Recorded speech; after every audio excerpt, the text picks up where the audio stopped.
Vahejuhtum, mille pärast Rakvere Vabaduse kooli direktor lahkumisavalduse esitas, toimus koolis maikuu lõpus, kus siis 2 sotsiaalpedagoogi palusid 6. klassi lastel kogu klassi ees lauale laduda isiklikud asjad kotist ja mujalt. Seega ärritas ühte lapsevanemat, kes selle probleemi linnavalitsuse ette tõi.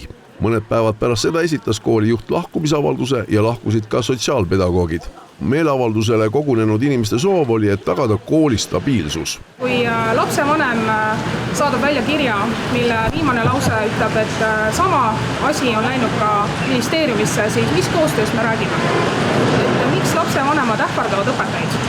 Ja see on meie õpetajate töörahu sõna otses mõttes väga palju mõjutanud, et kui siit käis läbi juba, et peale seda, kui direktor oli saatnud ju kirja, et ta lahkub, siis järgnevad päevad õpilased, kes ongi meil sellised põhilised korrarikkujad, olidki suhtumisega, et nüüd nad võivad kõike teha, et teil ei ole enam juhti ju, kes meid keelata saab.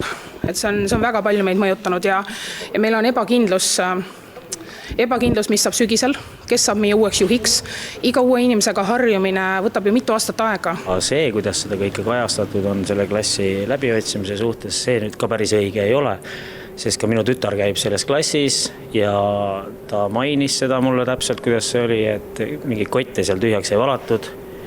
Lihtsalt vaadati sisu, käega katsuti läbi, korra tehti pinal lahti, sinna sisse piiluti, aga see nagu kõik see muu siin ümber Eesti kajastab, siis nii ei olnud seda. See ongi kogu selle loo tuum, kas ja kuidas lapsi läbi otsiti. Nimelt oli kahtlus, et üks laps oli kooli toonud ja kasutas elektroonilist sigaretti ja seda otsima mindigi. Seda oleks pidanud tegema privaatselt, mitte kogu klassi ees. Koolijuhi lahkumisavaldus on tänaseks rahuldatud. Koolipidaja ei saa tegeleda allasutuse probleemidega, kui need ei ole meie juurde jõudnud. Nüüd nad jõudsid, et selleks ongi allasutusel juht, kes asutust juhib, kes igapäevaselt nende muredega tegeleb. Kõigepealt on see ju iga asutuse juhi otsus, kuidas ta nendes olukordades käitub ja mida ta teeb.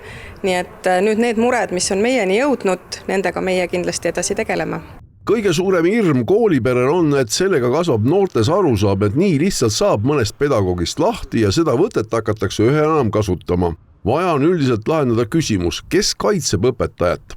Kui me tuleme koolimajja, mis on veibihaisu täis, nii et küpsiselõhk käib alt korruselt üles korrusele. Tänasel päeval õpetaja ei pea sellistes tingimustes töötama.